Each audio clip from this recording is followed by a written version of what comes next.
Right, welcome once again as we take a look back at some great moments with Sussex County Cricket Club and one of Sussex's most great batsmen of recent times who, of course, gave up the game a couple of years ago after a brilliant career that went on for some 20 years and, of course, has now gone on to coaching the Ireland women's side. So it's a warm welcome to Ed Joyce. Ed, first of all, welcome and thanks for joining us in what are bizarre times.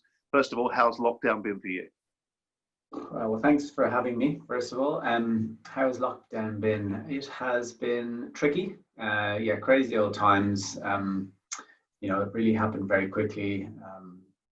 We're trying to create content for the team, for the women's team over here online, you know, so it's really tricky. We're all learning, making things up as we go along a little bit, so it's been really hard. I'm missing sport, all sport, but I'm obviously missing cricket hugely. The weather's really annoying me. Everyone keeps saying it's great that the weather's good. I think it's rubbish because, you know, we're the best April and May I've ever seen in Ireland, I think, and you know, we're not out playing cricket, but you know, obviously needs must, and you know, there's bigger things than cricket around at the moment, so hopefully we can get out in the park soon.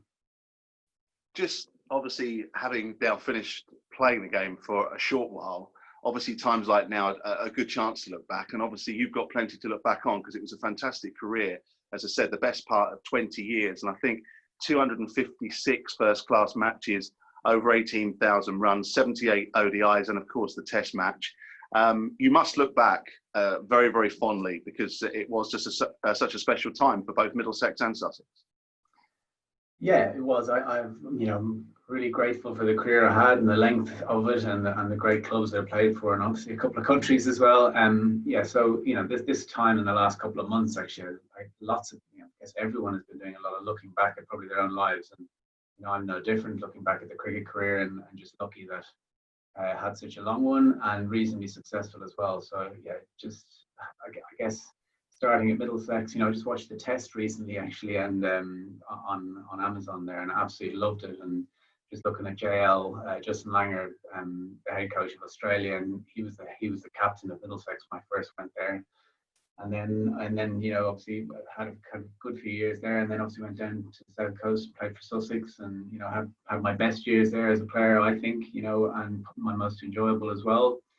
And you know, loved my time. First class cricket was definitely the game I liked the best, you know, for 4-day cricket, and probably the longer formats for sure.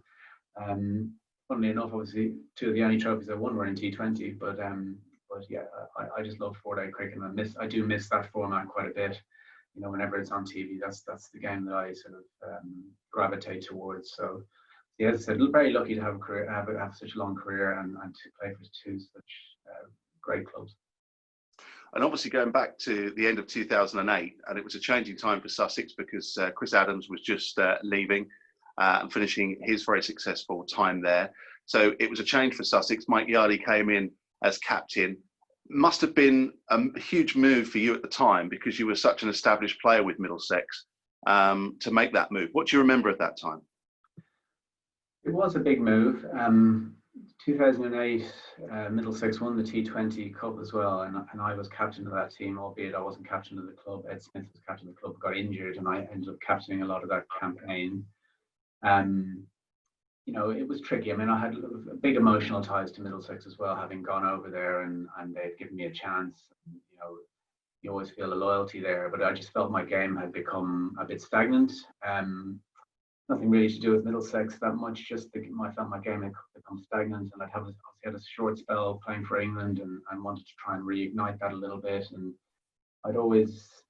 Middlesex had always had great tussles with Sussex actually in the previous couple of years in 4-day cricket, and you know, come out on top a few times, but generally not, because Mushy, well, there's a lot of very good players for Sussex in that time, but Mushy was obviously the game changer for them, and you know, he's an amazing bowler. But just the way Sussex played, I think they played quite hard cricket, but really fair cricket, and I liked the club, and I liked the place, and you know, it just felt like the right move for me, and I really feel like it was, you know. So the team changed a little, but obviously Mushtaq stopped pretty much straight when I came in. Obviously Chris Adams retired as well, and Mike Yardley took over. But Mike taking over was a good thing for me, you know, not obviously knowing Grizz that well at the time. There's nothing about him, but more to do with the fact that I knew Mike, and I've been in the academy with him and spent some time with him and knew him as a bloke. And you know, I think that really attracted me to the club as well. And having spoken to Robbo as well, Mark Robinson, the head coach, I felt like the way he looked at things and the way he looked at the game was something that really appealed to me as well. So, and obviously the fact that it was a successful club made a bit of a difference as well. I knew they were a very, very good 4-day team, but also had loads of really good young one-day players as well. So there was opportunities to win trophies there.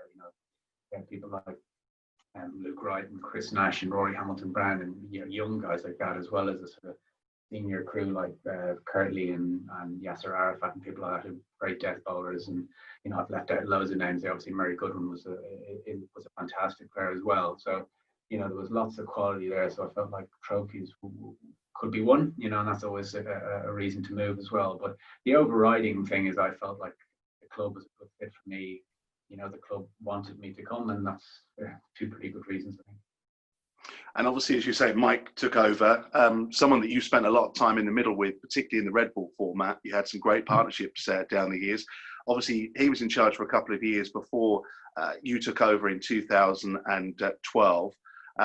It was kind of a changing time with Sussex because so much of the success, as you mentioned, with Grizzly and with Mushtaq had come in the championship, but that kind of flipped and that went a bit roller coaster, but the success came in the white ball and it was such a versatile squad. Yeah, it really was. It was probably before I took over as captain, to be fair. In 2009, we had an unbelievably strong one-day team for a couple of years there. We had all bases covered, loads of all-rounders, but like really good all-rounders, not sort of people who were really good at bowling and batting, So we had a really strong fielding team as well. So that's going to be two excellent death bowlers. We had real power up the top of the order, and we had players through the middle who could bring you home. And if things went completely, pear-shaped, you still had guys at 6, 7, 8, and 9 who could get you 50s and 100s as well. So, we had all bases covered there. And I guess when I took over, I said my focus was always I didn't really have a focus on trying to win any particular trophy, but I guess, as I said, I always gravitated more towards the longer format. And I felt like by the time I took over, our team probably suited that format a bit more. We had some good fast bowlers. Monty Panesar was there, and a really top class spinner. And if I don't mind saying, he was better in the red ball format as well. So I just felt like that was the format that we could do well in. And we came, we got a couple of top 3 finishes, which was bad. But obviously missed out on that championship win. And I think our one-day team, some people left, some people retired, and the team changed a little bit then. So potentially would have, if I look back, I possibly would have looked to maybe target a bit more one-day success when I took over. But as I said before that, having the success that we had, I was very grateful for that. But yeah, obviously looking as captain, you want to win things, and we managed to win out a trophy when I was captain. But I loved that time as well, because you learn so much about yourself. You don't realize how much work there is as a captain until you actually do it, especially in county cricket where you play so many games. So it does take a lot out of you, but it's also very rewarding. It coincided with the time in my life where we started having kids as well, which is another big thing to sort of take up your time. So it was tough enough, but it was really, really enjoyable. I think that's actually one thing that people forget, that during your playing careers, while you've got to be professional, there was a great conversation regarding Jos Buttler a year or two ago and what he'd been going through in his personal life, having children, and how often he got to see. Obviously, people sometimes forget that you do have that home life and private life. Yeah, for sure. And I guess, the England boys who spend so much time away, that must be unbelievably hard, if they get very well paid for it and all that kind of stuff. But that still doesn't mean it's not very hard for the other person in the relationship. To bring up kids a lot of the time by themselves and to go through all that. And it's also hard being the player, being away. So you could be in Sri Lanka or India or something like that, and wherever it is, and you're in a hotel, and your kids are growing up without you a lot of the time, so those guys find it really hard. I guess from my own point of view, as the county cricket, you're still on the road a bit and traveling, and it's a lack of sleep and stuff that everyone goes through, I guess, in whatever job it is. I guess, as I said, when you're away, it can sort of add a bit to that. So, it's tricky enough, I guess, when people are watching the game or watching any sport, you just see the people out there doing the job, and you perhaps forget that there's stuff going on behind the scenes, whether that be people's families or people's emotional states or whatever it is, or illnesses in the family or something like that. I think one of the interesting things about the last couple of months here is that people are getting to know their kids a bit better and understanding how much work their teachers do and stuff like that. Trying to homeschool kids is very, very tricky. So, it's been an interesting couple of months, but that was a really interesting part of my life anyway, that taking over the captaincy and family starting. Okay, we'll come back to 2009 in a little more depth shortly, but just a couple of other points of your career. 2014, I think you averaged 66 in Division 1 of the County Championship, and was a pleasure to watch. Do you look back at that as one of your best times in the game? Or is there something else that stands out where you thought, I really am in the zone here? No, I think you've hit the nail on the head there. That period, I think around 13, 14, 15, I felt like I knew my game really well in that format specifically. As captain, I had the bit between my teeth. That is something I was aiming for, and hopefully the team were aiming for as well, and trying to win the championship. We never got there, obviously, but in terms of a player, I felt like I knew what I was trying to do. I was motivated, really motivated, and it's a nice zone to go in when you think, how am I going to go about, this innings rather than worrying about getting out and things like that. It was always a positive frame mind, which is a good way of going into games. So, yeah, I just felt like I had most things covered. I played the short ball really well at that stage. We played on some tricky wickets at Sussex as well. Andy doesn't mind me saying that, but we played on some wickets that we wanted result wickets at home. We felt we had 3 or 4 really good fast bowlers in our squad, and obviously a really good spinner, and enough batting to get good scores, to get good competitive scores. So, we felt that was a good opportunity for us, and to still average that, and on as I said, some tricky wickets, was really proud of that. So yeah, I felt like that was the time I played the best, and then it sort of quite coincided as well with playing quite well for Ireland at the time. I'd obviously stopped the dream of playing again for England and gone back to play for Ireland, and we were being quite successful in the international arena relative to ourselves, and so that was a really, really good time for me. And just coming on to that, obviously your time with Ireland and England, not too many people get to play for two sides, but when you look back at the one-day internationals in particular, where you played such a key part for both sides, what do you look back on as the most fondest memories, and do you have any regrets about the course that you took? I'll answer the second bit first. Do I have any regrets? I don't have any regrets about the course I took. I wish I'd played better for England. Perfectly honest. I've thought a lot about this recently, and I guess when I got picked, it was sort of I was still a bit in shock. I think for quite a long time there, and I really only felt the only time I really felt comfortable playing was obviously I was on the Ashes trip where England lost 5-0 over there, and I hadn't played a game, but I'd been around the squad for so much that I sort of felt like I knew what was going on, in that kind of way. Sort of felt comfortable around the guys and felt comfortable around the coaching staff, and then the one-day series came along, and obviously played in that and did pretty well in that, and I played reasonably well and started to feel like I was comfortable. And then we came home and then we had a couple of days at home, and then went to the World Cup. I don't know what was different about the World Cup, but it just didn't work out over there. I didn't feel comfortable. Nothing to do with the rest of the team, really. Just myself, really. So obviously didn't play well enough. Rightly got dropped as well at that time, and got left out. And I think that hits you harder than you think it's going to hit you. And that was obviously 2007, going into that season. And I guess there's no coincidence that sort of a year and a half later I was looking to move, because I think you sort of want to change something to give yourself that extra pep of moving on from that. So that was tricky, but I don't have any regrets about trying to play for England or getting to play for England. I mean, that 100 in Sydney is one of my fondest memories. I just wish there'd been a few more of them, But obviously, if there had been a few more of them, I wouldn't have gone back and played for Ireland. And I'm really, really, in a way, I'm sort of happy that what happened with England happened, because I got, made the move back and played obviously for my home country. And obviously that period of Irish cricket was amazing for that decade there, and culminating in the Test match in 2018, which obviously we didn't win, but it was an amazing couple of days for us. And cricket here is going from strength to strength, which is great. We've had some high profile retirements, and I think the team's actually stronger now than it was before. So that's a great place to be in, and it really makes you feel like we have enough good young players to have a good cricket team here, which is great. So I can't remember what the first part of your question there was. It was memorable times with Ireland, which I think you probably which you've answered, and indeed with England, and it answered the question perfectly. I think individually, I think I do remember the 100 in Sydney quite well for England, and that was a real standout moment. But I guess the best period, I think, was maybe the 2015 World Cup for Ireland. As we won 3 games and went there. We went there with a bit of expectation on us, which was unusual for us. And I felt like I played well against the West Indies, well against Zimbabwe, and not so well at some of the other games. But I thought that we did well, and I thought that was a good period for us. So they'd be 2 standout moments, I guess.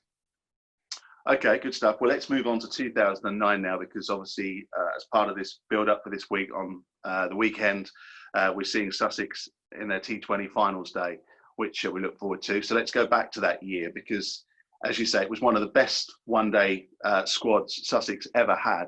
And I think everybody played their part in that. Everybody contributed. There was a couple of excellent overseas players, which I remember at the time people were a little bit unsure about. But obviously with Yasser and obviously Dwayne Smith, who was formidable, both not only with bat and ball, but also his fielding, which stuck out that season.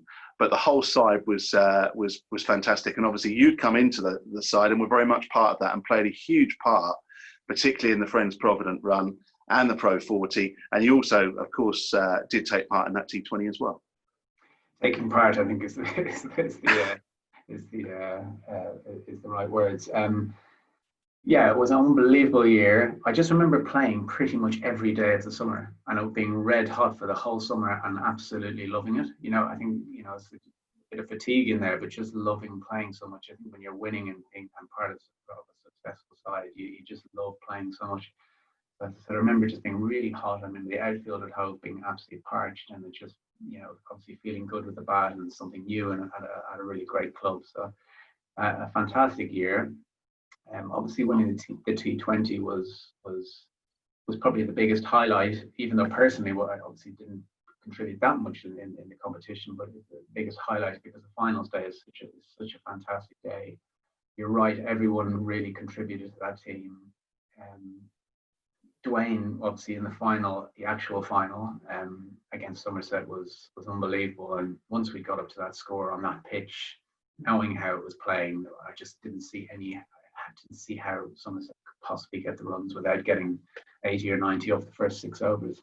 And obviously Trescothick got him off to a bit of a flyer, but then once he was out, we had lots of spin options, and the wicket was slow and turning, and we just had far too much of them.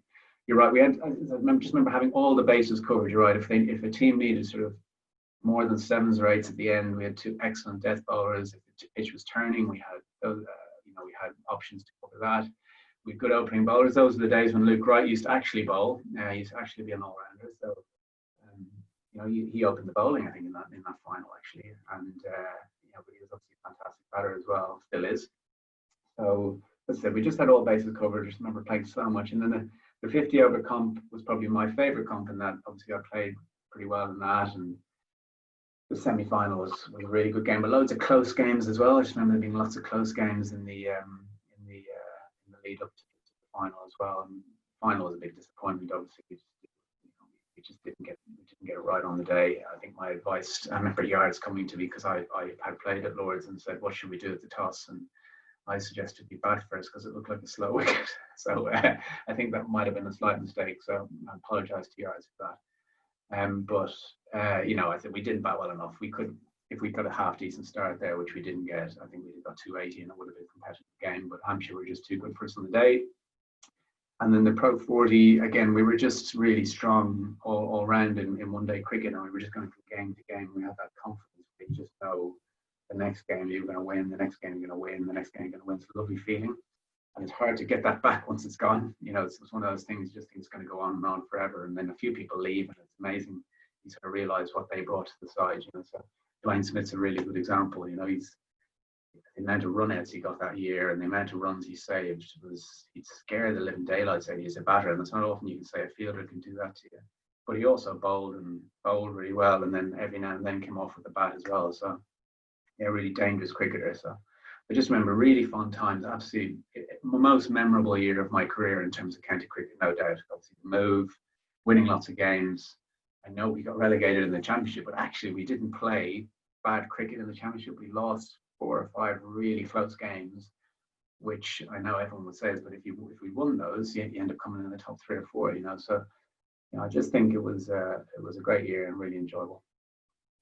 Couldn't take a quick look at the Friends Provident in depth because for you, I think that year you got centuries against Durham in the qualification games, and then more importantly, those knockout games. I think you got a crucial 70 at Taunton against a really hard Somerset side who with Sussex were clearly one of the best white ball teams in the country. And I want to ask you about the semi-final because that was just one of the memorable days at Hove. It was absolutely packed. It was an absolute run fest. You scored a massive 100. And I want to ask you about in the 90s, you got caught on the boundary, I think Banji. Of course, back in those days, the referrals weren't as obvious as they are now. And I think you'd half walked off when the third umpire looked, because nowadays, of course, everything's looked at. But back then, technology was only really starting to come into the game. What do you remember about that? Because I think you were in the 90s at the time. Yeah, I do remember it. I'd actually forgotten about that game against Somerset. I don't know how. I thought it had gone straight to a semi-final, but of course it was a quarter-final down in Taunton. I do remember that game. I remember Trez getting out first ball of the game. That's right. Yeah, he hit James Kirtley straight to mid-off, and he got out. And I think we had a really good start, and they got up to a score. But I think we chased it relatively comfortably. But then you're right. The semi-final was was one of those red hot days. We put that stand up at the top. That's right. So that one, and you're right. There were just crowds all the time. It was so good. And then I'm trying to remember who actually did. Yeah, you're right. I was in the 90s. I think Chris Taylor had come on to bowl off spin, which I don't think I'd ever seen him. He's obviously a batter. I'd never seen him really bowl before, and he bowled me this sort of full toss down the leg side, and I just chased it, sort of playing a sweep shot and played it. And I saw it go up, and I thought, oh my God, I was going down into the far corner of the ground, so maybe the extra carry helped me. But I couldn't, I just assumed it had been caught. So I'd sort of, there was no suggestion that he hadn't caught it. So I sort of started walking off, and Muzz was saying, no, don't go anywhere. And the umpire saw it. I mean, as looking back on it, it was fairly blatant, I think, wasn't it? I actually can't remember who it was, so I'm not going to name names. So I can't remember who took it. I remember. I think it was Banji. Was it? Okay. Yeah, they're for it. Yeah. Okay, no worries. But yeah, so whatever happened, then I came back in, and you sort of feel like you got a second life a little bit, So.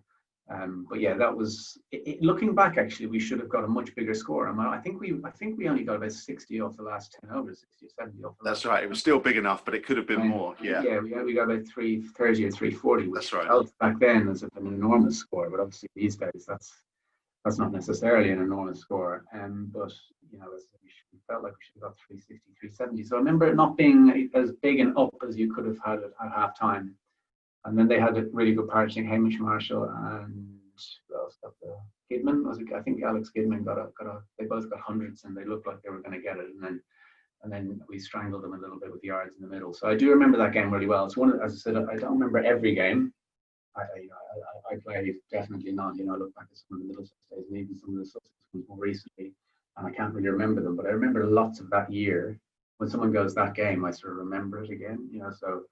It was really memorable, and you're right. That was a really memorable day, and then winning that, and obviously knowing you got a Lord's final coming up is pretty special.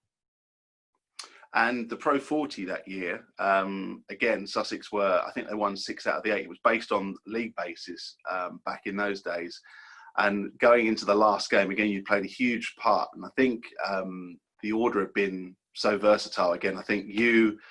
Joe Gatting, Rory Hamilton-Brown and Muzzer had basically been around the top 4 before any of the other stars came in, and was a great side. And that very last day, we went to Worcester, and if we won it, it was our title. But if we lost, which we did, because it was a pretty woeful performance, I think, if we remember rightly, at New Road, it relied on Somerset against Durham. What do you remember of that day? You got it spot on there. We went to Worcester. If we won, we won it. I just remember us being, and this is bad. Well, there were two things. One was I had a hip injury, so it had been getting worse and worse and worse. So personally, I was really struggling that game. I possibly shouldn't have played, I'll be honest, but you don't want to miss those games. So sort of probably took a few paracetamol or something like that and tried to get through it and stuff like that. But I just remember really struggling with that. I remember the team being really, really tired. And I know that sounds bad, knowing you can win a trophy if you win the game, but it was a really, really tired performance towards the end of the season, and we were pretty awful. We didn't bowl that and field that badly. I don't think they got a big score, but then we had a really bad start and just never looked like getting the runs on what was a slowish wicket, so it wasn't a great wicket, I don't think. So I think we were pretty devastated by that, because the assumption was, I think Somerset were playing someone and lost. Is that right?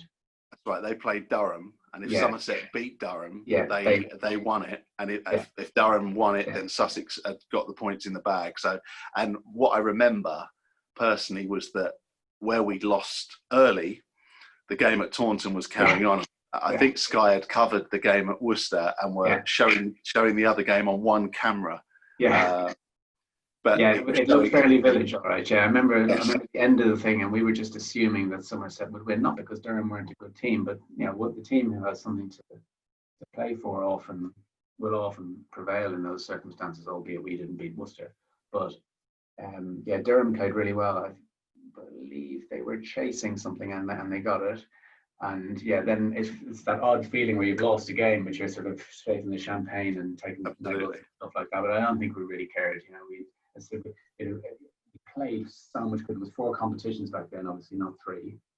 So you got that extra competition. So and we played pretty much every round. Well, we played every round of every competition. So anything, quarterfinals, semi-finals, finals, we played in it.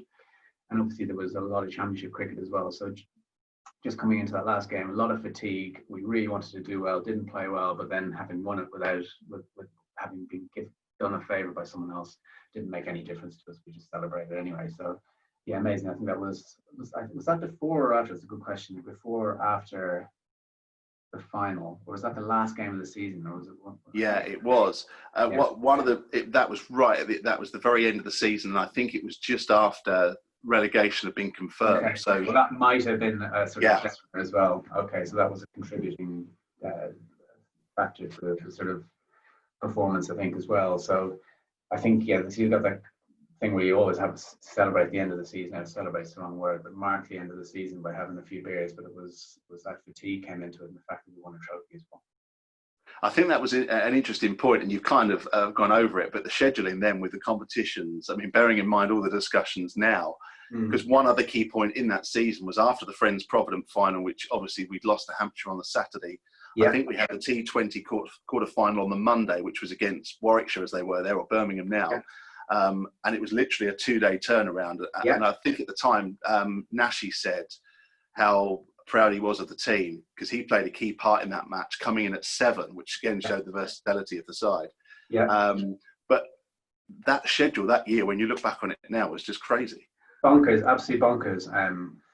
Bonkers in terms of high performance. You're looking from that sort of high performance element. Now as a coach, I look at that and I go, "Jeepers, how do you get a team up for that?" But I think the coaching staff and captain take a big should get a big clap on the back for that. Because you're right. I thought it was the T20 final. Was it the T20 finals day, or was it the final of the 50 over that came 2 days before?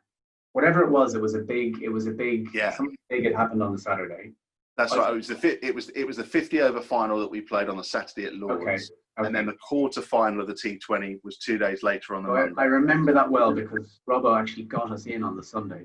So we were all devastated. So it must have been, you're right, it was a 50 over, because we'd all obviously driven back from Lord's, devastated. And Robbo had us in on the Sunday morning to talk about the T20 quarter final on the Monday. And there was some really sort of obviously disappointed people. Everyone was devastated, and you're trying to concentrate on the quarter final. But we did make that turnaround really, really quickly, and I think that was down to the captain and coaches and stuff. So being able to go, listen, we've lost that final, but we've still got an opportunity to do more in this competition, and the only way we're going to do that is by getting over that and getting on to this next bit. And I thought that was really good. I can't even remember if we had much of a training. Might have just played a game of football or something. We did the analysis and we talked about the opposition and all whatnot stuff, and we just tried to get over, play a game of football, and anyone who wanted to go and have a hit did that. So I thought that was really good. And then obviously that game against, it was Warwickshire, wasn't it, in the quarterfinal? Yeah. That was a really good win, because you're right, we didn't particularly bat that well, but got a decent score, and then the bowling and fielding sort of got us over the line. So, but you're right, that's my biggest memory of that year, apart from winning trophies and stuff, is just the amount of cricket we played. Well, let's move on to the T20 finals day then, because obviously we're going to be getting to see that this weekend. And the semi-final, you'd had experience of finals day with Middlesex, as you've mentioned, and it is such a special day. But obviously lots of people talk about how clubs, A, prepare for it, and B, if you win the first semi-final, what you then do. What do you remember of the almost unforgotten semi-final, which was against Northants, where Murray Goodwin played a huge part? Yeah, I do remember that. I can't remember if it was the first game of the day or the second, so you can probably correct me there. But, I think, it was the first. It was the first semi-final. Okay, I do remember now, because it was a big gap, you're right. And so, yeah, we played Northants. I remember I was playing against Nobby, so Niall O'Brien, so obviously another Irishman there. So I do remember the game a little bit. I remember them just not getting enough runs. They didn't get anywhere near enough runs. We bowled quite well at the start. They went quite slowly. I remember running, I think I ran Nobby out, actually, Niall O'Brien out, and I think that was my sole contribution for the entire finals day, really, but and possibly for the entire competition, if I'm being honest. But yeah, I just remember they didn't get enough runs. We batted well, and comfortably got over the line there. And then the other semi-final, I can't remember who Somerset played for the life of me, but yeah, playing against them, Somerset happened to be our big rivals that year, I think, in everything, and they had the better of us in the 4-day games, and we had the better of them in the 1-day games, and it was a massive toss to win. I think, assuming we won the toss, batted first, and yeah, we played really well in the final. So that would be my memory of the game. The Northants game, I remember very little about the actual wickets or anything like that. I just remember they hadn't got enough runs, and I just thought, with our batting lineup, even if we have a bad start here, there's no way we're not getting these runs here. Yeah, great. As I say, it was Mazza that really got the runs and got us there. Do you remember of your experience of finals day, what you guys actually did between, or did it just all become natural, particularly as you've been there before? Yeah, well, the previous year with Middlesex, we had played the second game. So the previous year, yeah, I had actually gone to the ground earlier as skipper with the coach and watched the first game to see what the wicket was doing and stuff like that. And then when the game came around, the semi-final, we had a guy called Tyrone Henderson, who was a South African guy playing for Middlesex. He said, I know we're talking about Sussex, I'll get to that in a second, but I remember him making quite a good speech before, and he said, listen, on these finals days, it's the team who plays the freest and lets themselves go and actually takes the game on who tends to do better. And I remember that really well the following year. I thought that was a great thing to say. And the following year, I remember we all sort of said the same thing. We've got to take this on. We've got to really show our skills today. If you think of a positive option, take that option. And so with the skill we knew we had all the way through the batting order and loads of bowling options and excellent fielding, we just felt like if we played that way, someone would come off on the day, and that's what ended up happening. So in between, what did we do? I definitely stayed at the ground. I think about 3/4 of the players stayed at the ground. Maybe a couple went back to the hotel and had a coffee and maybe a bit of lunch back there, and then came back to the ground. It is a tricky one, actually, because it's longer than you think. Those semi-finals last, obviously, the game lasts about 2.5, 3 hours. But you have the little bits before and after, the mascot stuff and all that, and there's quite a big gap. You need 4.5 hours in between the first end of the first semi-final and then the start of the final. So you've really got to switch off somehow. So that was a different experience for me personally, going from the previous year to this one. But as I said, you're still up. You're up because it's a finals day, and I think the fact that we've won the semi-final reasonably comfortably meant we still had a lot of energy, and we still had that feeling that we had a big game in us for the final. So thankfully we did. And just going, we've obviously touched on the final and Dwayne Smith, but I think anybody that perhaps wasn't following at that time, if the Somerset side, Trescothick, Langer, Trigo, Keys-Vetter, De Bruyne, Alfonso Thomas, the side they had was formidable, and that perhaps goes to show how good a side Sussex were, because they had the upper hand in the white ball with them all that season. Yeah, so we just had slightly more options, I think, on different types of surfaces. I think that you're right. They had, going through the names there, that was an unbelievable side. It was a really scary side to play on paper, but I think we were as well. So I think people would look at our side and go, even if we get them 3 or 4 down here, they've got lots of batting, got lots of power and stuff like that. So they were a very strong team. And saying that, just said we were strong as well. And on the wicket we were playing on, once we got the first few out and hadn't gone for too many runs with our seamers, we just had too many spinners for them. And that was a lovely feeling at the end, actually. We knew, knowing you've won a game like that in a final is an amazing feeling, because you can actually take in the crowd and relax and know that you've won before you've won. So you can actually take in some of the surroundings and enjoy it a bit more. I say enjoy it a bit more, it's the wrong way of putting it. Obviously everyone loves winning a close game as well, but sometimes it's just nice to know you've won and the pressure's off and you can really just show off a little bit, so that was a lot of fun. I do remember after the game, actually, we sang the team song. I don't know if you've heard of this. We sang the team song, but we hadn't realized, well, obviously there's 4 teams there for finals day, and you see the usual dressing room situation isn't going to work for that, so they put up a sort of temporary sort of plasterboard thing in between one of these big change rooms, and we didn't realize that Somerset were actually in the other one beside us. We assumed they had been in one of the other ones, so we were obviously singing this song and gone ballistic, and they didn't take it too well, and I think one of their players went to punch the wall and actually fell through the wall on top of us. And I'm not going to tell you which player it was, because that would be telling. But so it wasn't bad. I think it was just one of those things where if we'd known they were actually next door to us, we might have gone a bit quieter. But we might not have either, so I can't. But it was just an interesting way to finish. But yeah, a great day. Really enjoyable. The 2020 finals day is an amazing day to play. Yeah, no, one of the best days to be involved with, full stop. So just to finish with your celebrations in 2009 and indeed any other times, what was the memory like of some of the partying afterwards? It's pretty late. I know it's going to sound really tame, but it's pretty late generally when you've won the T20s.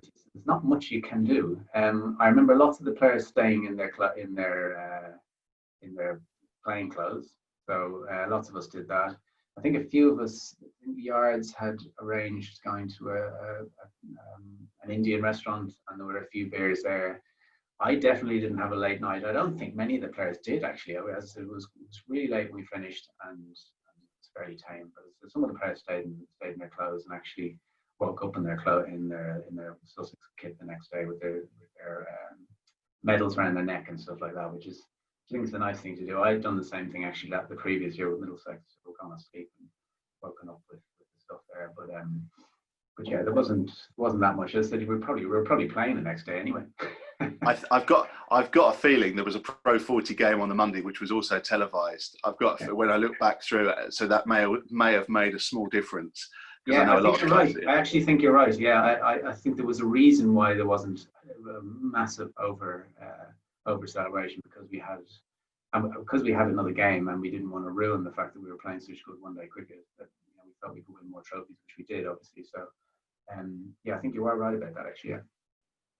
Well, obviously this weekend we'll get back to watching that very special day with the T20. Ed, it's been fantastic talking to you. Thank you very much for your time, and thanks for all the pleasure that you gave so many.